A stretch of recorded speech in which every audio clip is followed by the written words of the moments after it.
तो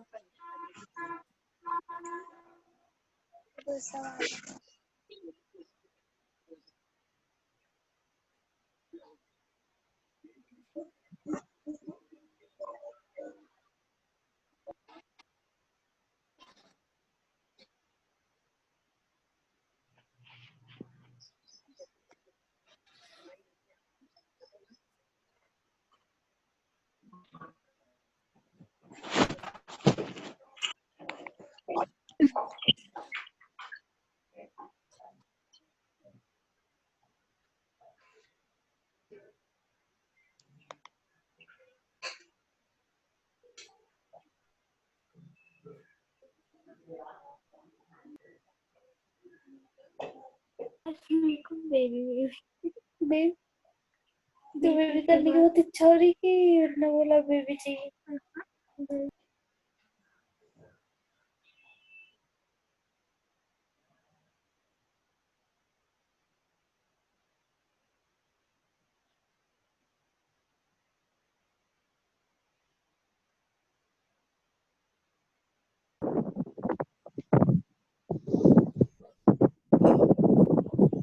वही लगा देता फिर फिर बात कर खिचड़ी वही बोल देगा।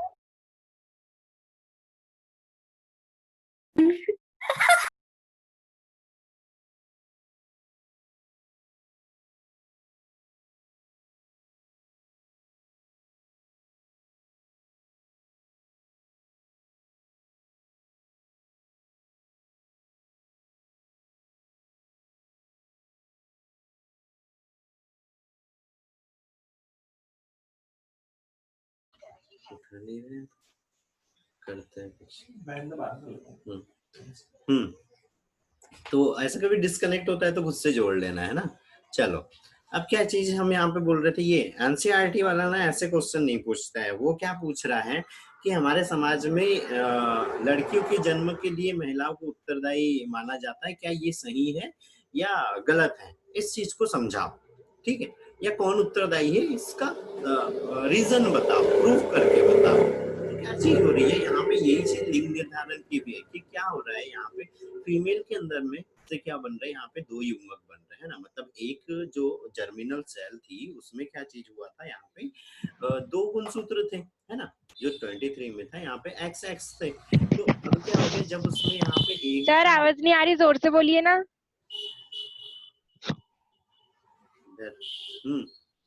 अब आ रही है? हाँ सर आ रही है। हाँ सर आ रही है।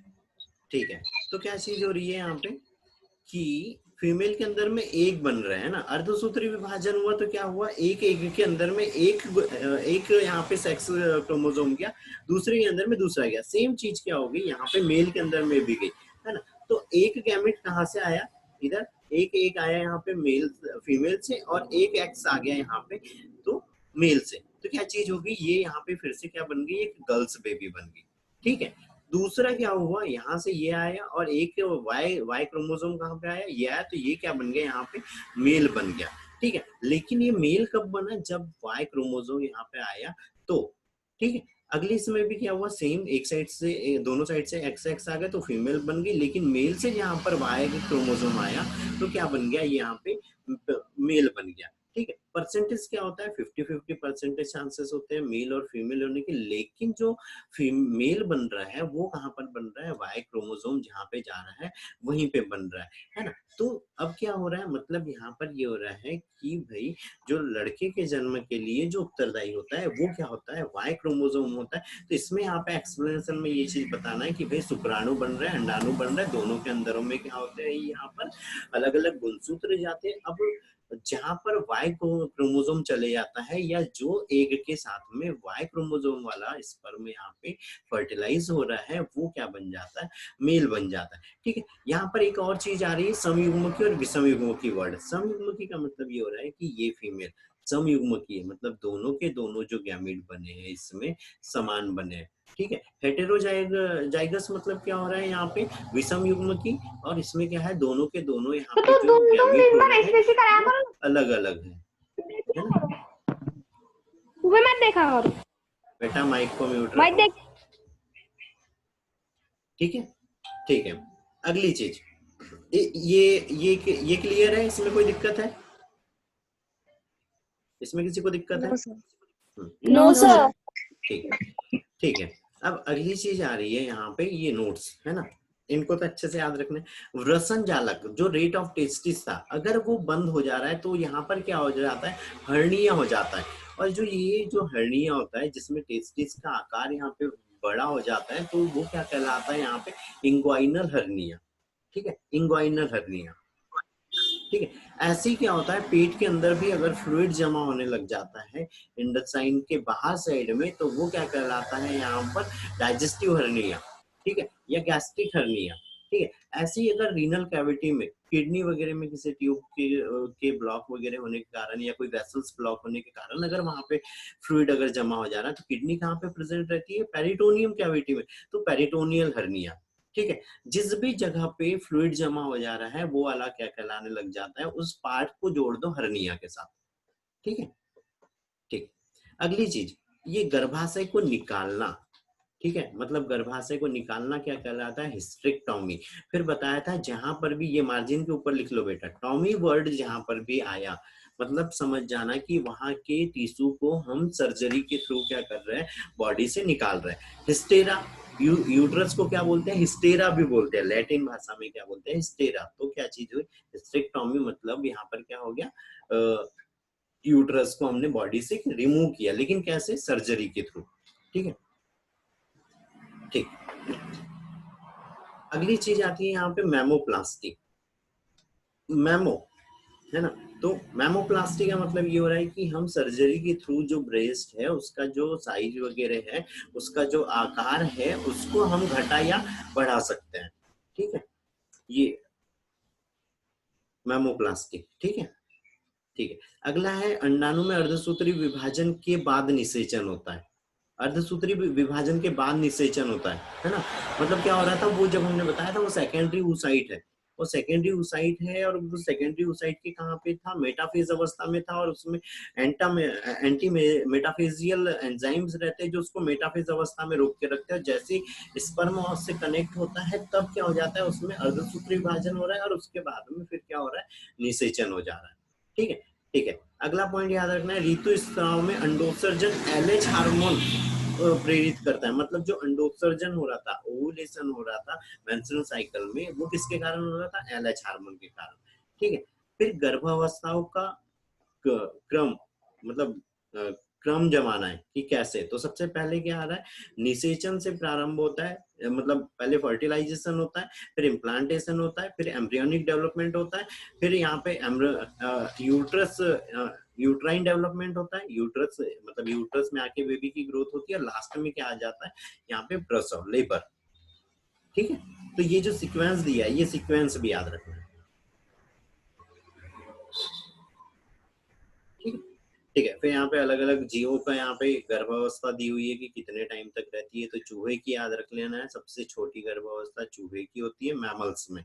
ठीक है, और हाथी की 650 दिन, मतलब 22 से 23 महीने। ठीक है, और ह्यूमन की तो याद रखना ही रखना है।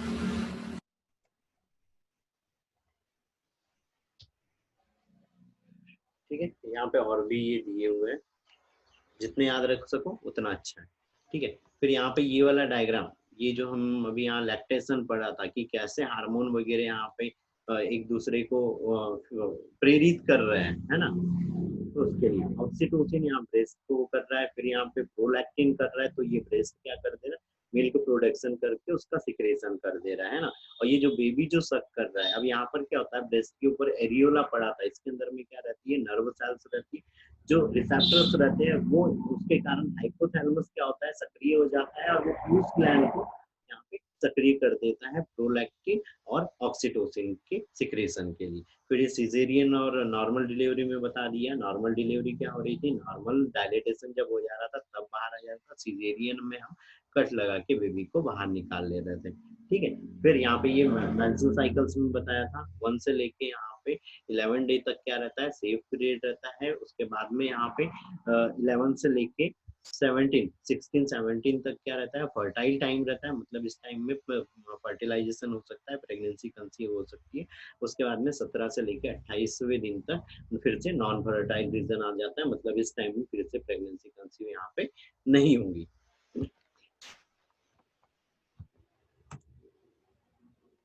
ठीक है। फिर ये भी एक्स्ट्रा चीज है, ये वाला तो मेल हार्मोन वाला तो हमने पीछे साइड में बता दिए थे ना। यहाँ पे फिर से ये तो स्टेज है, तो यहाँ पर क्या हो रही है, 3 स्टेज रह रही है ना। तो सबसे पहले क्या हो रहा है, यहाँ पे एक ही वर्ड याद रखना, क्राउनिंग। क्राउनिंग का मतलब ये होता है बेबी का इस सर्विक्स के जो सर्विक्स की जो कैनाल है या बर्थ कैनाल है, उस पे हेड का आके फिट होना क्या कहलाता है, क्राउनिंग कहलाता है। ठीक है बेटा,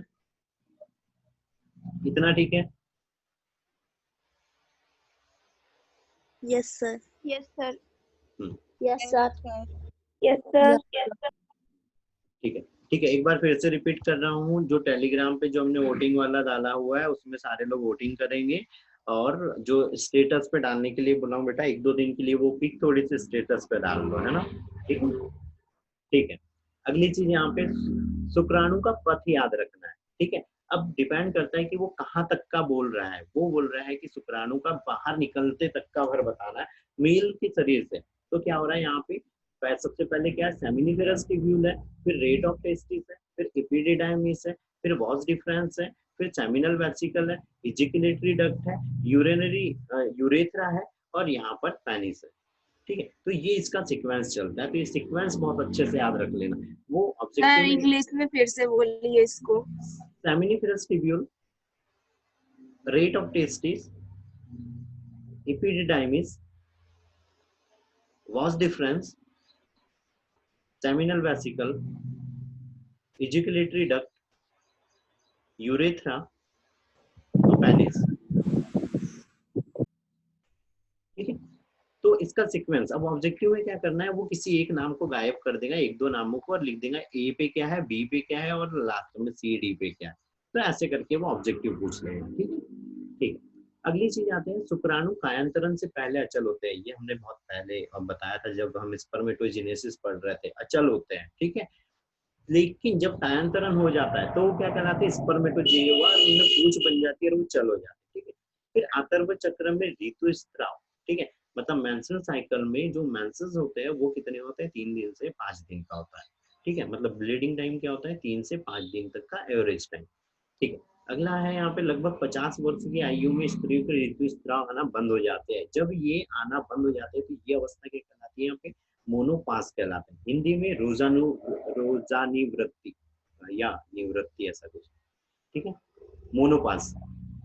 ठीक है, फिर बच्चों में लिंग निर्धारण अभी बताया था, मेल के कारण होता है, वाई क्रोमोसोम के कारण होता है। मोरूला क्या होता है, इसको स्टार बना के याद रखना है, बहुत अच्छे से याद रखना है। ठोस गेंद जैसी संरचना होती है जिसमें ब्लास्टोसिल गुहा अनुपस्थित होती है अभी। ठीक है, ठोस रहती है, और जब ब्लास्टोसाइट क्या है, तो ब्लास्टोसाइट खोखली गेंद जैसी संरचना हो जाती है। ठीक है, और ये अंडवाहिनी में ही स्थित होती है, 8 कोशिकाएं, और इसके अंदर में क्या होती है, 8 कोशिकाएं होती है।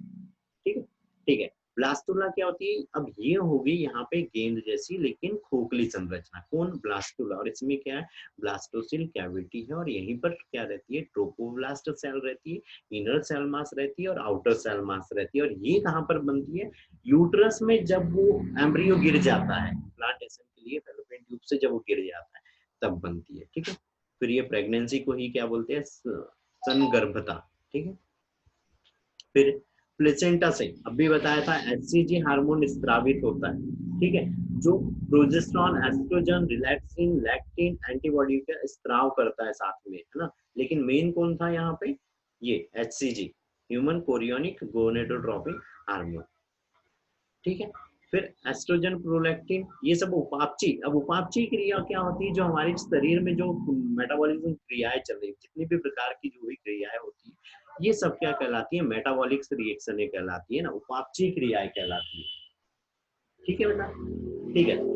फिर प्लेसेंटा हीमोकोरियल होता है। हीमोकोरियल मतलब ब्लड का एक्सचेंज करता है ना, और टाइप कैसा होता है, डेसिडुआ प्रकार का होता है। ठीक है बेटा, ठीक है।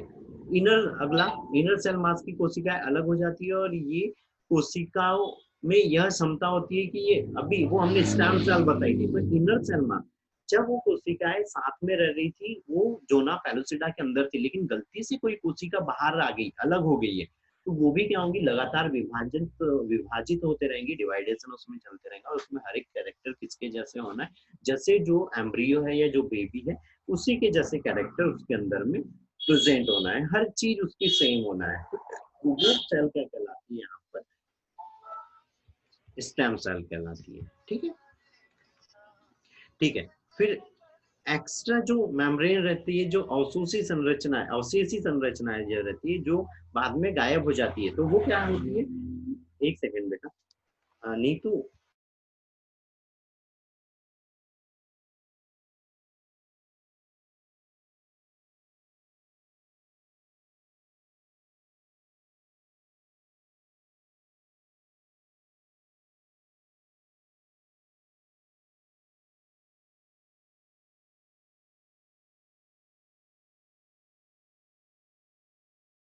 ठीक है, ठीक है। तो क्या क्या थी, हमने एक्स्ट्रा एम्ब्रियोनिक मेम्ब्रेन बोली थी, तो ये चार चीजें थी ना, योगसेक था, एमनियन थी, कोरियन थी, एलेंटॉइस था, और एलेंटॉइस को क्या बोलते हैं, यूरिनरी ब्लैडर बोलते हैं। ठीक है, ठीक है। तो ये एक्स्ट्रा चीजें थी, लेकिन जो यहाँ पे एमनियन हो गई, कोरियन हो गई और एलेंटॉइस हो गया, ये क्या हो रही है, लास्ट तक यहाँ पे प्रेजेंट रहते हैं। ये यूरिनरी ब्लैडर भी, एलेंटॉइस भी क्या होता है, काफी लंबे टाइम तक रहता है, जब तक अम्बिलिकल कॉर्ड अच्छे से वर्क नहीं करने लग जा रही तब तक। ठीक है, तो ये एक्स्ट्रा चीजें थी, लेकिन इनमें से जो यहाँ पे अवशेषी मतलब जो प्रेजेंट होके भी कोई मतलब की नहीं होती, योग से जैसे जैसे बेबी स्टार्टिंग में थोड़ा सा वर्क रहता है, उसके बाद में जैसे ही अम्बिलिकल कॉर्ड का यहाँ पे फॉर्मेशन चालू हुआ और प्लेसेंटा में इसके अंदर में विलाई आपस में ब्लड वेसल्स मिक्स हुई, वैसे ही ये योग से क्या होता है, प्रेजेंट रहता है, लेकिन धीरे धीरे क्या हो जाता है, गायब होने लग जाता है, क्योंकि इसका उतना वर्क नहीं रहता है, क्योंकि जो भी न्यूट्रिएंट मटेरियल चाहिए, जो भी मटेरियल चाहिए, वो सब उसको कहाँ से मिल जा रहा था, बेबी को प्लेसेंटा और अम्बिलिकल कॉर्ड से मिल जा रहा है। ठीक है, ठीक है। फिर कोरियन के निर्माण के समय कोरियनिक विलाई का भी निर्माण होता है। कोरियन क्या थी, बाहरी लेयर थी, और जैसे ये बाहरी लेयर है और ये यूट्रस के पास में आ रही, तो ये पूरी तरह से जब बन रही है तो उसी में क्या बन रहे थे, यहाँ पे विलाई भी बन रहे थे, क्योंकि ये कोरियन के द्वारा बन रहे थे, इसीलिए क्या बोलते हैं इसको, कोरियनिक विलाई बोलते हैं। ठीक है, गर्भ अवस्था पता ही है, 9 मंथ कहलाता है, और इसी को क्या बोलते हैं, गैस्ट्रेशन पीरियड भी बोलते हैं। ठीक है, गर्भ काल को ही गैस्ट्रेशन पीरियड बोलते हैं। ठीक है, फिर प्रसव के समय में 3 अवस्थाएं मेन होती है, 3 चीजें मेन होती है। ठीक है, सबसे पहला सर्विक्स का फैलना, मतलब सर्विक्स डायलेटेशन, जिसके कारण क्या होती है, एमनियन फट जाती है और एमनियोटिक फ्लूइड यहाँ से बाहर आ रहा था, ये अब भी बताया था ना। दूसरे स्टेज में होता है बेबी का बर्थ होता है ना, शिशु क्या हो रहा है, बर्थ हो रहा है, मतलब वो बाहर आ जा रहा है बॉडी का, और खुद से उसके सारे सिस्टम वर्क करने लग जा रहा है। ठीक है, और जब ये खुद से वर्क कर रहा है तो हम अम्बिलिकल कॉर्ड से उसका कनेक्शन काट देते हैं, है ना। ठीक है, तीसरी अवस्था क्या आ रही, प्लेसेंटा योनि के रास्ते बाहर आ जाता है, मतलब अब प्लेसेंटा जो अंदर साइड में यूट्रस के साथ में जुड़ा हुआ था, वो क्या होना है, जो ये विलाइया बनी थी, ये सब टूट जाना है, और वो प्लेसेंटा क्या होना है, बॉडी से बाहर आ जाना है। ठीक है, अब यहाँ पर याद रखना है, ये जो अम्बिलिकल कॉर्ड हम काट रहे हैं, तो अम्बिलिकल कॉर्ड जो हम काटते हैं, समथिंग पकड़ लो, हम 10 सेंटीमीटर 10 से 15 सेंटीमीटर दूर से काटते हैं। और कैसे, पहले हम उसको, जैसे अगर ये अम्बिलिकल कॉर्ड, तो हम इसको क्या कर रहे हैं, दोनों साइड से इस पे क्लिप कर दे रहे हैं, उसको बंद कर दे रहे हैं, और फिर बीच से यहाँ पे साफ क्लीन वाली सीजर से या ब्लेड से काट देते हैं। क्यों ऐसा करते हैं, ताकि कोई भी इंफेक्शन ना हो। ठीक है, ठीक है।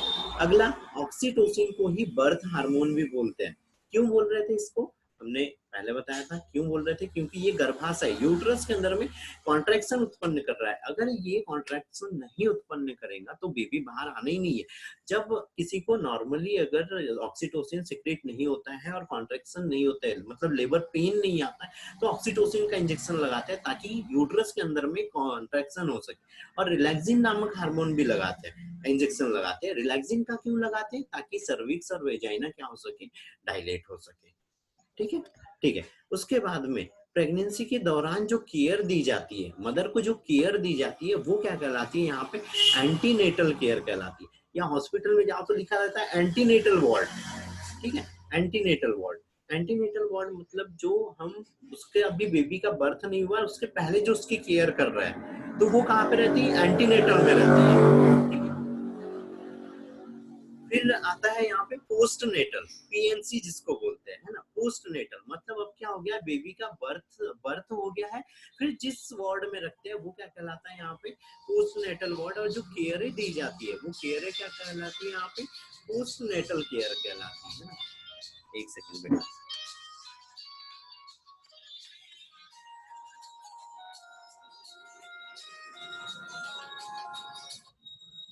हेलो।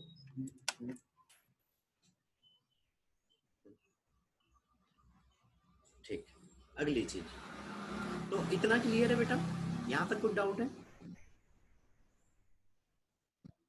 जयश्री, वैष्णवी, नम्रता,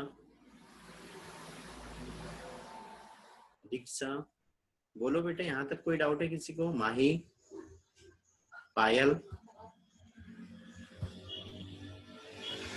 स्वाति, उमा, वैशाली, बेटा यहाँ तक किसी को डाउट है? यहाँ तक किसी को डाउट है? किसी को डाउट है? नहीं सर। ठीक है। और ये जो पॉइंट, हाँ हाँ, यहाँ तक ये जितने भी हमने, हाँ यहाँ तक हमने जितने भी पॉइंट्स बनाए हैं बेटा, ये बहुत अच्छे से याद रखना है, तभी पूरे ऑब्जेक्टिव सही होंगे। मतलब जो मैं 100 में से 1000% की जो गारंटी ले रहा हूँ कि तुम्हारे ऑब्जेक्टिव सही होंगे, इतने ऑब्जेक्टिव पढ़ लो, कंफर्म यहाँ से बाहर नहीं जाने वाले और गलत नहीं होने वाले तुम्हारे। ठीक है, चलो अगला जी अभी बता दिया था, ये ऑक्सीटोसिन वाला संकुचन और लैक्टेशन को स्टिमुलेट कर देता है। ठीक है, फिर क्या चीज हो रही है, ग्रंथि, तो किसके द्वारा वो स्त्रावित हो रहा है, तो पीयूष ग्रंथि की अग्रपाली जो एंटीरियर पार्ट है उससे हो रहा है ना। 7वें महीने में, अब ये पॉइंट याद रखना है, नर शिशु में वृषण 7वें महीने में उदर गुहा से बाहर आ जाते हैं। मतलब जो सैक्रोटम है वो 7वें महीने में बनता है। ठीक है, सैक्रोटम 7वें महीने में बनता है। फिर जो अंडाणु है उसके अंदर में क्या हो रहा है, लगभग कितने साल, 32 वर्षों तक ये कोशिकाएं आपस में, मतलब अंडाणुओं का निर्माण होते रहता है। ठीक है, चलो अगली चीज, यहाँ पे एक कन्या गर्भ में 25वें सप्ताह में होने पर ही उसके अंदर में ओगोनिया, हम बता रहे थे कि जब बेबी है ना, जो फीमेल बेबी है वो मदर के अंदर में जब रहता है तभी उसके अंदर में ओगोनिया का निर्माण होना चालू हो जाता है ना। तो कब चालू हो जा रहा है, 25वें 25वें वीक से ही ये चालू हो जाता है। ठीक है, ठीक है, अगली चीज आती है, उच्च वर्ग के जंतुओं में मल द्वार का निर्माण मुख से पहले होता है। हमने एक चीज पढ़ी थी जब हम वर्गीकरण पढ़ रहे थे तब, है ना, प्रोटोस्टोम और ड्यूटेरोस्टोम। तो जो उच्च वाले हैं वो कैसे है, ड्यूटेरोस्टोम है। ठीक है, मतलब पहले एनस बनता है, बाद में माउथ का निर्माण होता है। ठीक है, 9 मंथ की प्रेगनेंसी में वेट कितना होता है, 2.5 से लेके 3.4 केजी तक होना चाहिए, तो ये बेबी क्या कहलाता है, नॉर्मल या हेल्दी बेबी कहलाता है। ठीक है, लेकिन अगर इससे कम है ना, इससे कम है तो वो क्या कहलाता है, लो बर्थ वेट बेबी कहलाता है। ठीक है, और यहीं पर प्लेसेंटा का इस टाइम में वजन कितना हो जाता है, अब हमने बताया था 1000 से लेके 1500 ग्राम तक। ठीक है, ठीक है, ठीक। अगली चीज आती है यहाँ पे हाथ पैर हिलाना। सबसे पहले अगर कोई मूवमेंट चालू होती है तो हाथ पैर हिलाना, और वो कब होती है, 7वें 8वें महीने से स्टार्ट हो जाती है, जब नर्वस सिस्टम वर्क करने लगता है। ठीक है, तब। ठीक है, फैलोपियन ट्यूब में 48 घंटे तक क्या हो सकता है, जो एग है वो, या जो एग बोल रहा, सॉरी, जो शुक्राणु है वो 48 घंटे तक रह सकते हैं। ठीक है, फिर 8वें सप्ताह में भ्रूण का चेहरा मनुष्य के जैसा, 8वें के पहले नहीं दिखाई देता है ना। ठीक है, फिर तीसरे सप्ताह में भ्रूण का आकार, ये बहुत अच्छे से याद रखना बेटा कि वो कैसे दिखाई देता है, कैसे दिखाई देता है ना। तो कैसे दिखाई देता है बेटा, नाशपाती के आकार का दिखाई देता है। ठीक है, फिर जब चौथा सप्ताह, 4th वीक जब स्टार्ट हो जाता है, तो जो भ्रूण है वो कैसे हो जाता है, सी शेप का हो जाता है ना। ठीक है, सी शेप का हो जाता है। ठीक है, अगली चीज जो याद रखना है, जो 6 वीक है, जब 6वां हफ्ता यहाँ पे चालू हो जा रहा है, तो जो बेबी है उसका जो मतलब क्या क्या चीजें बन रही है, तो आंख, नाक, कान, मुंह बनना स्टार्ट हो रहा है। जस्ट हमने बताया था स्टार्ट हो रहा है। एक सेकंड रुकना बेटा।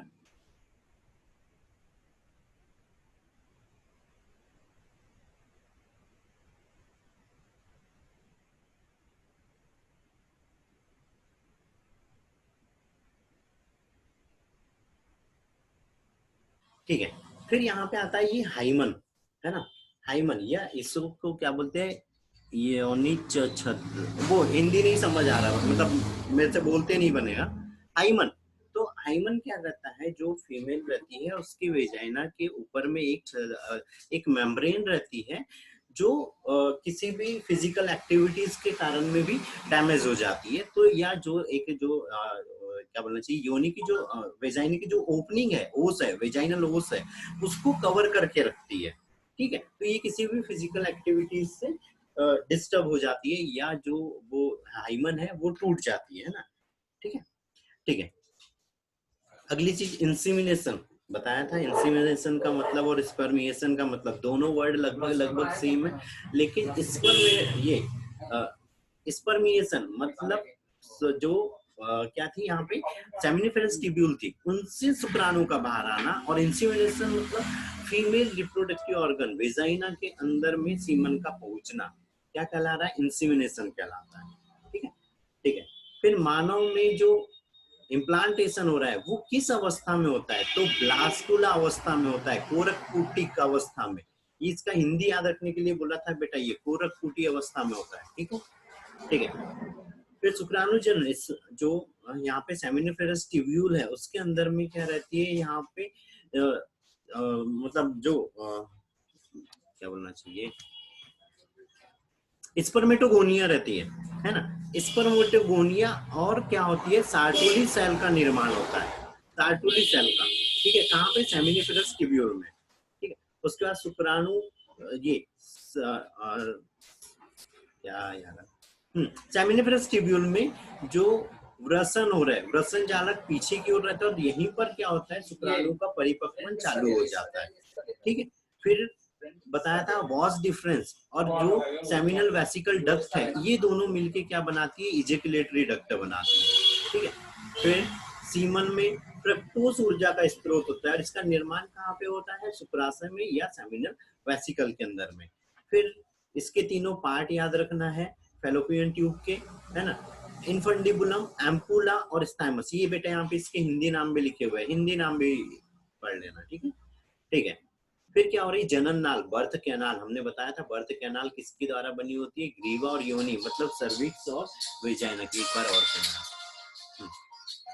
फिर किशोर अवस्था, है ना, जो प्यूबर्टी स्टार्ट हो रही है, उसमें हाइपोथैलेमस से गोनेडोट्रोपिन यहाँ पे हार्मोन रिलीज होता है, और यही क्या करता है, जो सेकेंडरी सेक्स कैरेक्टर्स होते हैं उसको डेवलप करता है।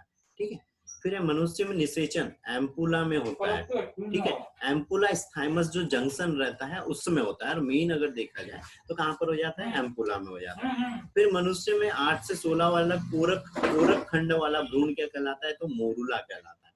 ठीक है, अंडोत्सर्जन में ल्यूटिनाइजिंग हार्मोन, फर्स्ट जो मिल्क है वो कोलेस्ट्रम होता है, और इसके अंदर में क्या होती है, एंटीबॉडी प्रेजेंट होती है, स्टेम सेल, जिससे हम बॉडी का कोई भी ऑर्गन यहाँ पर डेवलप कर सकते हैं। ठीक है, वीदलन में क्या हो रहा था, जो जाइगोट बना था उसमें समसूत्री विभाजन से कोशिकाओं की संख्या बढ़ती है, लेकिन आकार में वृद्धि नहीं होती। फिर सबसे पहले जो स्पर्म है वो किसने देखा था, लुवेन हॉक ने देखा था। ठीक है, फिर जो शुक्राणु है वो सीमन में कितने होते हैं, 10% शुक्राणु प्रेजेंट होते हैं।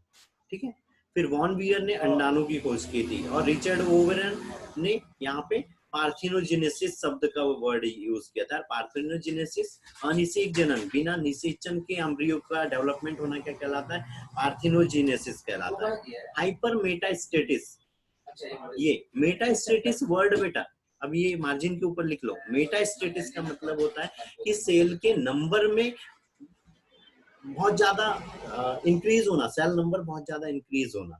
ठीक है, अब हाइपर मेटास्टेटिस मतलब ब्रेस्ट का आकार में वृद्धि हो जाना, है ना, नॉर्मल आकार, नॉर्मल साइज से ज्यादा बड़े हो जाना। ठीक, यूट्राइन मिल्क, यूट्राइन मिल्क में क्या होता है, यहाँ पे एंडोमेट्रियम होता है, और एंडोमेट्रियम के अंदर में न्यूट्रिएंट, मतलब उसका जो भी न्यूट्रिएंट मटेरियल वगैरह हो रहा है वो जो जमा हो रहा है वो क्या कहलाता है, यहाँ पे यूट्राइन मिल्क कहलाता है। यूट्राइन, यूट्राइन टेयरिंग क्या होती है ना, ये गर्भाशय का रोना, मतलब जो मेंस्ट्रुअल साइकिल से आ रहा है उसमें जो ब्लीडिंग हो रही है वो क्या है, यूट्राइन टेयरिंग है ना, गर्भाशय का रोना। ठीक है बेटा, याद रहेंगी इतनी चीजें। यस ठीक है, तो ये होता है हमारा यहाँ से थर्ड चैप्टर भी खत्म। ठीक है, अब ये जो पॉइंट्स है बेटा ये भी खुद पढ़ना है, पीछे जो टर्मिनोलॉजी दी है वो पढ़ना है, पीछे जो ऑब्जेक्टिव दी है बेटा वो सब सॉल्व कर लेना है। ठीक है, और आज के लिए वर्क है इसमें ये एक्स्ट्रा एम्ब्रियोनिक मेम्ब्रेन वाला। ठीक है बेटा, इसका मैं टेलीग्राम वाले इसमें डाल दूंगा और भी।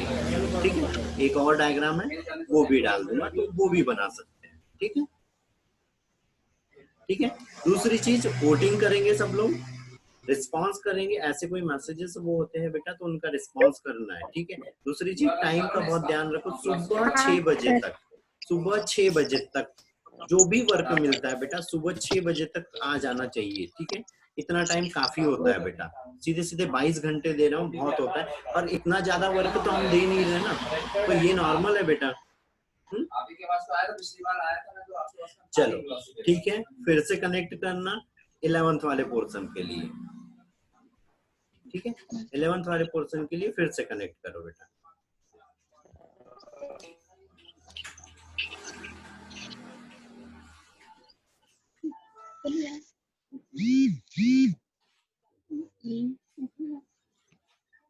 मैंने पकड़ा है।